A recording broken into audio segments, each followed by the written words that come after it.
Sania ang kasing-kasing ko o hinluin sa mga pulong mo pasiloa ang akong mga sala ang kinabuhi ko himo ang bago o Diyos ania ang kasing-kasing ko o hinluin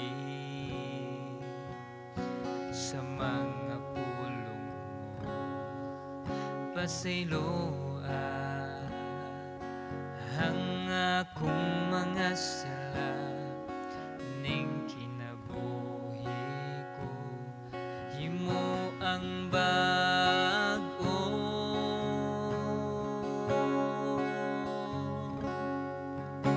ayaw akong isalikuay ug ayaw ipahilayo kanako ang imong Espiritu Santo ihatag kanako ang kalipay tungod sa kaluwasan nga ihatag mo kanako og ligona og himo ang masinugtanon kanimo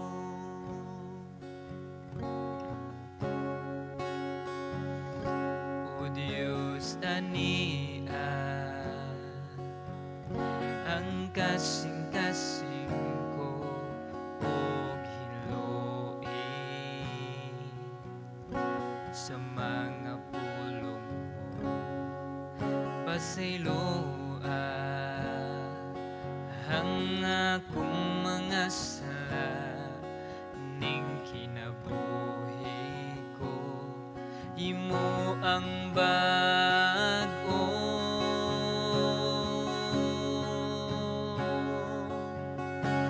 ayaw akong isalikuay ug ayaw ipahilayo kanako ang imong Espiritu Santo ihatag kanako ang kalipay tungod sa kaluwasan nga ihatag mo kanako og ligona og himo ang masinugtanon kanimo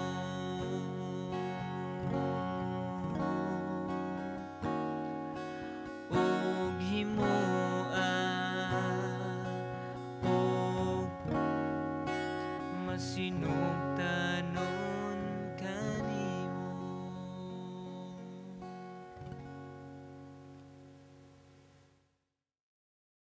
Maayong adlaw sa tanan, ako nagalaom og nagaampo nga naa mo karon sa maayo nga kahimtang. Sa dili pa ta madto sa unahan, magampo sa ta. Labing gamhanan mo Dios kami mapasalmaton niining panahon nga imong gihatag din makatuon kami sa imong nga pulong. Salamat amahan. Padayon ka Ginoo panglihok sa matag usa sa kinabuhi Ginoo nga makadungog sa imong mensahe karon. Lamdagya matag usa amahan og tabangi nga din amo kining maaplikar sa among Kristohanon nga pagsunod diha kanimo. Among isalig kanimo ang tanan, pasalamatan ka sa ngalan ni Jesus. Amen og amen. Now padayon ta sa ato ang binulan nga series og nagisgot na ta sa family, called to glorify God diha sa family, sa church, sa community o karon sa workplace or kung ikaw estudyante sa school, kung ikaw na sa company, sa inyo nga company, kung asa ka nabutang sa workplace or school or office or asa ka. Ug ato nga passage karon na ikalambigitan sa paghisgutan nato og kagawasan, freedom. Makita to nga passage karon diha sa unang Korinto 10 kapitulo unang Korinto 10 bersikulo 23 hantod sa 33. Pero ang atong pinakapunto nga bersikulo ani is mao ang 31. So ablihin niyo mga Biblia o ato ang pagbabasahon. Unang Korinto 10 23 hantod sa 33. Makahimo kita bisan unsa, nagingon sila. Tungod kana apan dili ang tanang butang makaayo kanato. Makahimo kita bisan unsa, apan dili ang tanang butang makapalig-on kanato.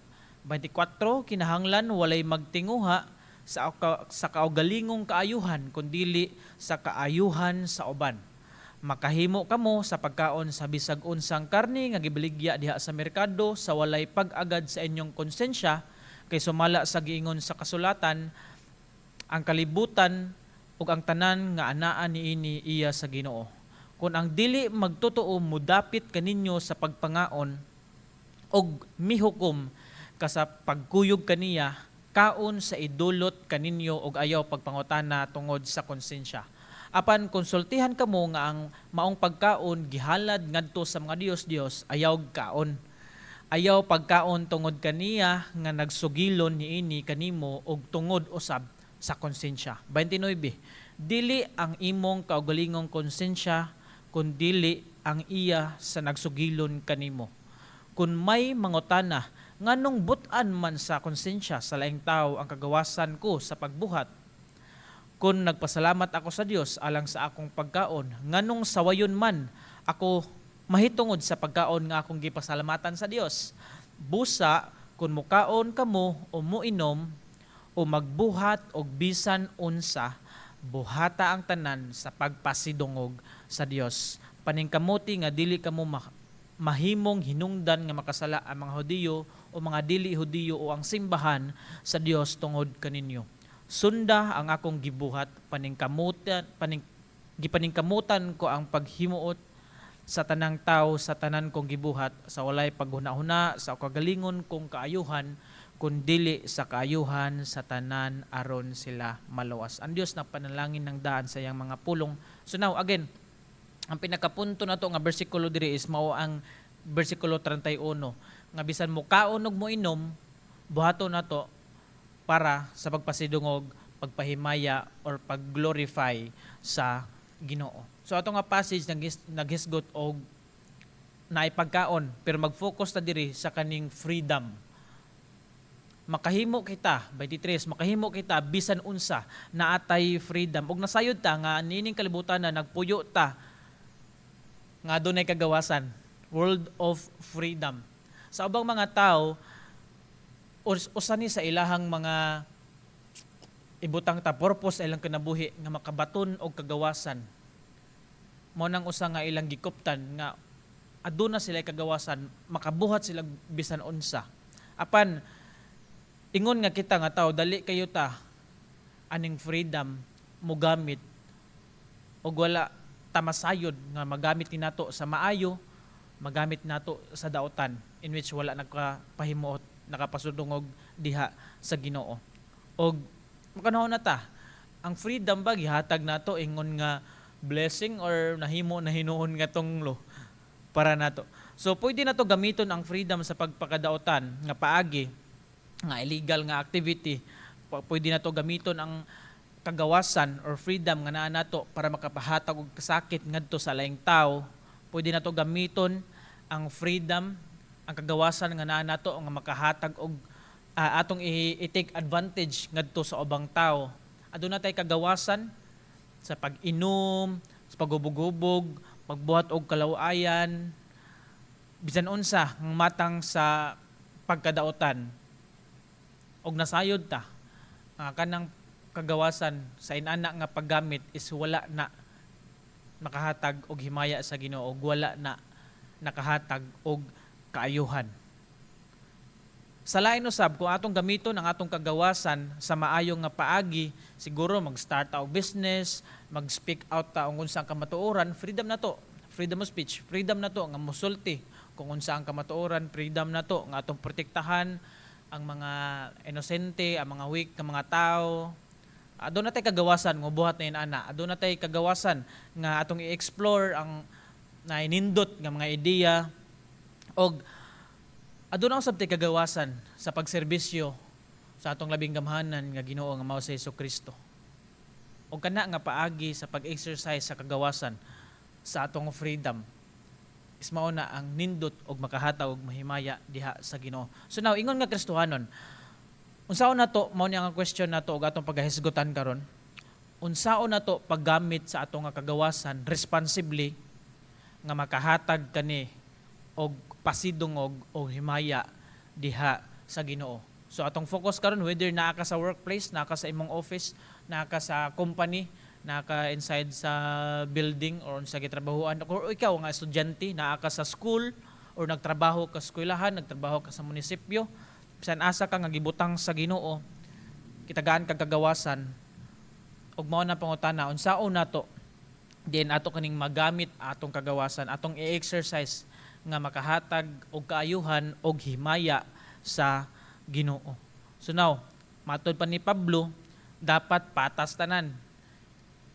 Everything is permissible, walay bawal.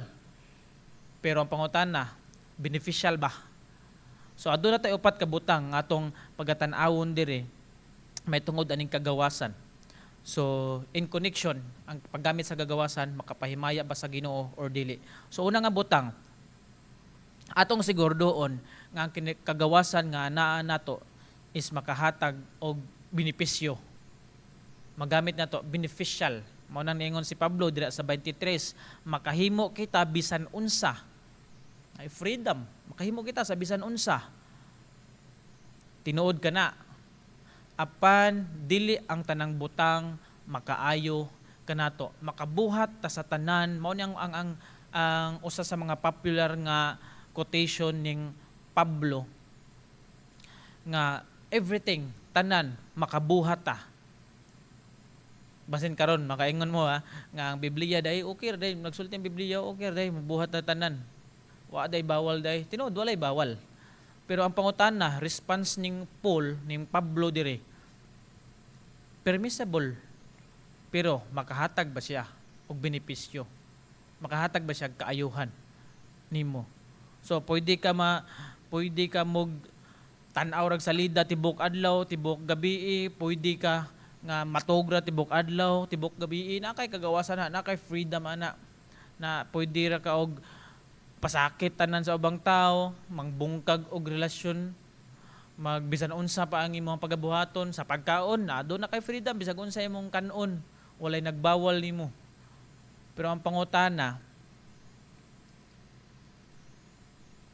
makabenepisyo ba ikaw kang tanan nakahatag na hinuon og kadaot ngadto sa uban, ngadto sa laing tao og dili na hinuon makapahimaya sa Ginoo. And sometimes maunang usa sa ato ang nabutang sa atong alimpatakan na man koy kagawasan ngano daig ako ning i-exercise, ngano daig ako ning buhaton, dili tungod kay natay kagawasan makahatag na og benepisyo ang ato ang gibuhat ug makahatag ba na og himaya sa Ginoo. Ikaduha, sigurdo na to nga ato ang atong gamiton ang ato ang freedom or kagawasan para makahatag og kalig-on ngadto sa uban ari nato og ngadto sa uban. Sa bersikulo 23b sa samang bersikulo pero sa ikaduha nga sentence, makahimo kita bisan unsa apan dili ang tanang butang makapalig-on kanato. So the same lang siya, similar lang siya nga prinsipyo nga gihatag ni Pablo nga makabuhat ta sa tanan apan dili makabenepisyo. Ang kani makabuhat ta sa tanan, makahimo ta sa bisan unsa apan makahatag ba siyang kalig-on or makahatag Ginoo makabungkag Ginoo na. So again, very similar siya sa una nato nga gihisgutan og mao ni ang atong makita diri nga instead makahatag og tibuok, makabungkag na hinuon. Sama sa usa ka problema. Instead kita maga-focus na hinuon sa problema, instead maga-focus ta ang atong attention ngadto sa solusyon sa ato nga problema. Ug ibutang nato sa context sa bata, makahatag ta sa bisan unsa sa bata. Apan ang pangutana, nakalig-on ba niya sa iya nga pagtubo, sa iya nga pagdako, nakahatag ba niya og kaayuhan nga motubo siya nga lig-on. The same adto sa ubang nga tao. Tawag na to kaning constructive sila. Mga butang nga makalig-on tungod sa kagawasan nga anaa kanato og makahimo nga makapahimaya sa Ginoo, which mao na ang ato ang buhaton. Makalig-on og makahimaya diha sa Ginoo. Ikatulo, atong gamiton or atong exercise ang atong freedom para sa kaayuhan ngadto sa uban. Para sa kaayuhan ngadto sa uban. Bersikulo 24. Kinahanglan walay magtinguha sa kagalingong kaayuhan kundi sa kaayuhan sa uban. Mao ni ang gisulti ning Pablo diri og importante kayo na siya nga command. Importante kayo siya nga sugo. Prinsipyo nga ato ang batunan sa matag usa nato kakinabuhi. Kay whether mo admit ta or dili, selfish jud ta nga pagkatao. Ang unahon ginato atong kagalingon jud. Atong kagalingon nga kayuhan, bahala na sila basta kay okay ra ko diri. Di ba natay nana nga prinsipyo. We tend to very selfish nga tao. Nga atong makita, atong gamiton ra nga lens is para lang sa atong nga kaugalingon nga kaayuhan, kaugalingon nga right, kaugalingon nga para sa ato lang. Malimtan nato ang uban. Ug siguro mao nang atong need nato nga i-exercise o i-work out sa ato ang matag usa ka kinabuhi, matag usa ka perspective mata nga gihatag sa Ginoo nga unta makita nato nga kini nga akong gibuhat dili lang kay maka ayo sa akong galingon kundi makahatag punig kaayuhan ngadto sa uban. So naidaghan nga mga setting nga pwede naton siyang i-apply kini nga prinsipyo. For example, nagsuot tag attire nga medyo offensive ngadto sa uban, so ato na lang ilisdan nga ato ang attire. Instead nga mo anang dawatan na lang ninyo. Arita sa music og patukar ta grabe kayo mga saba nga music, mga rock kayo pero naay mga nakay kauban dira nga mga elderly na nga dili naganahog mga saba, mga noise in which ato na pong ilisdan ang music nga uyon pod sa ilaha. Og bisan pag atong sa atong inistoryahan makahatag og kasakit or bisan unsa og paubos ta og ato na lang gamiton ang mga maayong nga pulong nga makahatag nilag encouragement, makahatag nilag kaayuhan. So instead nga i-prove nato nga kinir jud mao ra jud niya ang atong perspective, mao ra jud niya ang ako ato pong i-consider ang pahigugma ngadto sa uban. Makahata og kahayuhan ngadto sa uban. Kini mga butanga, whether ikaw naa ka sa trabahoan, bisan asa ka nagtrabaho, kung naa ka sa eskwelahan or bisan asa, atong gamiton ang atong kagawasan sa pagbuhat og makaayo ngadto sa uban og makapasidong og makapahimaya sa Ginoo. So now, sa katapusan sa bersikulo 31, mao ni ang pinaka-ultimate akong giingon pa nga mao ning usa sa mga on focus jud nga bersikulo. Ikaapat og katapusan atong gamiton ang atong kagawasan to promote or atong ipakita or to promote, i-promote nato ang pagpahimaya sa Dios. Nga bisan unsa nga atong buhaton, bersikulo 31, busa kun mukaon kamo o muinom o magbuhat og bisan unsa buhata ang tanan. Magbuhat bisan unsa, everything buhata ang tanan sa pagpasidungog sa Dios. Check atong kagalingon, ako ang action ba naghatag ba nig himaya sa Ginoo? Nag-advance ba ni sa kingdom sa ngalan sa Ginoo? Or nakapabungkag Ginoo ni? Or ang ako ang actions ba is ako lang nga glory dili sa Ginoo? So kita kung ikaw estudyante karon nga nakadungog sa mensahe sa Ginoo, naka sa college, naka sa campus, naka sa imuhang eskwelahan, ato nang i-check ang ato ang kaugalingon. Nakapahimaya ba ta, naka-advance ba ta? Check na to atong actions, align ba ni sa pagmahimaya ni Ginoong Hesukristo. Bisan asa, bisan ikaw nagtrabaho, naka sa office, naka sa inyong nga building, naka sa inyong nga company. Check na to. Unsa man ni ang atong pagdeal ngadto sa uban nga atong ka-workmate, ato ang salaing tao. Align ba niya nga atong action? Makahimaya ba ni? Makahatag ba ni kahimayaan ng Ginoo? Makapahimaya ba niya nga atong gibuhat? So now, example, naayo sa kakuan, naayo sa ka student, and then naadto siya sa eskwelahan, and then uso kayo ni ang kanang sa western nga katong shooting sa eskwelahan, na ay shooting sa eskwelahan, mga estudyante, siguro result siya sa bullying or anything nga extreme yang buhaton itong iyang pusilon ng ubang mga estudyante, ang uban kay ang mga maestra is madamay. So now, ang impact ani nga reputasyon sa estudyante is dili directly sa estudyante, kundi it result kung unsa siya kinsa ang ginikanan niya nga nagpadako. It result in ana unsa man ni ang iyang nga family, asa man ni siya nga community. Inana day ni sila. Inana day na ang masulti sa mga tao. Ang lisod ani is ang kaning ginikanan dili siya direct ngadto sa estudyante or anak nga maoy naghatag og kadaot na mosil ngadto sa eskwelahan. So ang atong makita dira, kung makita nato ang mga bata ma-misbehave sila, magpabadlong sila, mo resulta ngadto sa anak. Ang ilahang actions sa mga bata mo feedback ngadto sa ginikanan, ngadto sa parents. So now ikaw parents karon kadungog sab sa mensahe sa Ginoo, dili lang kay imuhang kaugalingon nga action ang ato nga i-check. Also sa ato ang mga anak. Wala man koy anak, sa inyohang mga anak. Align ba ni diha sa pagpahimaya ni Ginoong Hesukristo? Align ba ni sa mga butang sa will sugo ni Ginoong Hesukristo? So now, lain nga example, ingon nga na sundalo, soldier, ni-engage siya.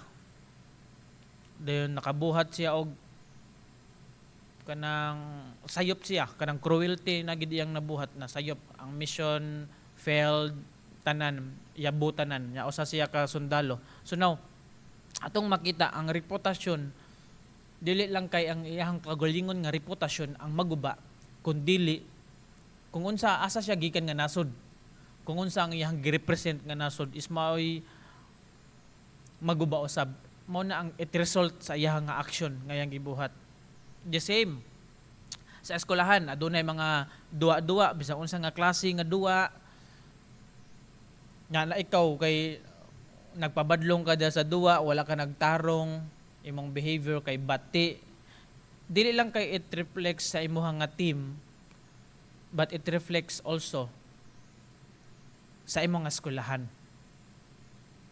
Apan katong tan-awon diri, mo na ang kung unsa ang action it results. Kung unsa ang action it results, ma-feedback. Apan kung ikaw bata or ginikanan or soldier or nagtrabaho, ang imong action straight, directly, pahimaya sa Ginoo, dili makadaot ngadto sa uban, nindot kaayo paminawon. Ibutang nato sa context sa trabahoan. I don't know, weekly ba mo or monthly nga na certificate nga most outstanding, kanang performance, higher performance, mga inana, o sa eskwelahan the same, graduation. Maayo kayo ang bata, di ba, ni graduation kay ingna ko sayop ko nga ang inahan kung maayo ang behavior sa iyang anak in graduation kay proud jud kay nang inahan nga mo pakpak nga mo paso iyang anak nga mo dawat sa mga medalya o kaning iyang mga award. It reflects sa action. Ingon usab nga Kristohanon, ikaw ug ako nakadungog sa mensahe sa Ginoo karon. Bisan unsa, bersikulo 21, bisan unsa ang imong buhaton, whether mo inom or mo kaon, bisan unsa, kani nag-remind nato sa matag usa. Buhaton nato pagpahimaya diha sa Ginoo. I-align ang ato nga action diha sa Ginoo. Mo ni ang gusto ning Pablo nga ato ang masabtan.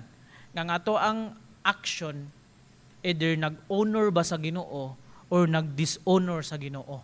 Nag-promote ba ta para makahatag og kahimayaan sa Ginoo or nag-promote ta para madaot hinuon ng Ginoo. Ikaw ug ako, Kristohanon, ambasador ni Ginoong Jesucristo, representative ni Ginoong Jesucristo diri sa kalibutan, whether kung asa ka ibutang sa workplace, sa school, sa company, sa unsa nga building ninyo, nag-remind ang pulong sa Ginoo. Atong action, check nato kung kahimaya, nakahatag ba og kahimayaan sa Ginoo. Bersikulo 31, busa kung mokaon kamo o moingon, moinom o magbuhat og bisan unsa, buhata ang tanan sa pagpasidungog sa Dios. Magampo ta. Ginoo, salamat sa mga pulong nga nag-remind kanamo, Amahan. Bisan asa man kami ibutang, whether kami nasa trabahoan, nami sa office, nami sa building, nami sa eskwelahan, bisan asa, o Dios, nag-remind ni mga pulong nga kanunay kami magrepresentar kanimo. Check mo mga action, nagahatag ba nimo og kahimayaan. Salamat, o Dios, gapukaw ka Ginoo sa matag usa kasing-kasing nga mabatuon mga nahuna nga sarado, Amahan. Nga ikaw ang Dios among gilagaran, takos hatagan og pasidungog, takos hatagan og mga pagdayeg, takos sa tanan, o Dios. Ginoo, padayon ka mag-bless sa matag dalunggan og kasing-kasing nga kadungog sa imong mensahe karon. Wala ko masayod sa matag usa nila kinabuhi, Amahan, sa ilang mga struggles nga giatubang, sa mga problema nga ilang gipas-an. Apan ikaw, o Dios, nakita mo kini, o Dios, tabangi sila o bani giyahi sa matag adlaw sa pagkinabuhi, paglakaw, sunod diha kanimo, Ginoo. Padayon ka, Ginoo. Tuguti mong balaan ng Espiritu magapamuhat sa matag usa nila kakinabuhi. Takos kang alagaran, pasalamatan og daygon ka sa walay katapusan. Sa ngalan ni Jesus, amen og amen.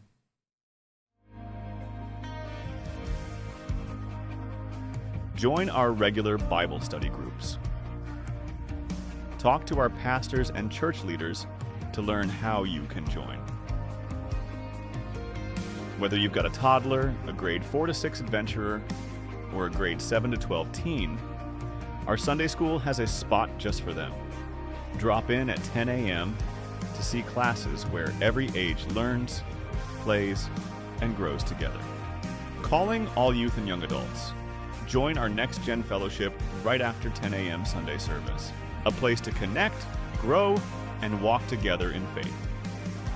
Join our Adult Sunday School every third Sunday of the month, 1 to 2:30 p.m.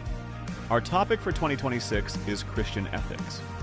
All this to be led by Reverend Daniel Wong. Come and be part of the praise and worship team. We're looking for vocalists, musicians, sound and tech volunteers, and projection or media team members. No stage experience? That's completely okay. We train, we rehearse, we grow together. Because worship isn't a performance, it's a ministry. You don't have to be ready. You just have to be willing to learn.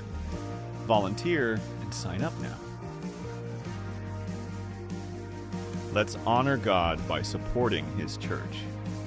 Kindly use the box of the back for tithes and offerings. Follow our Facebook page to stay updated on church activities.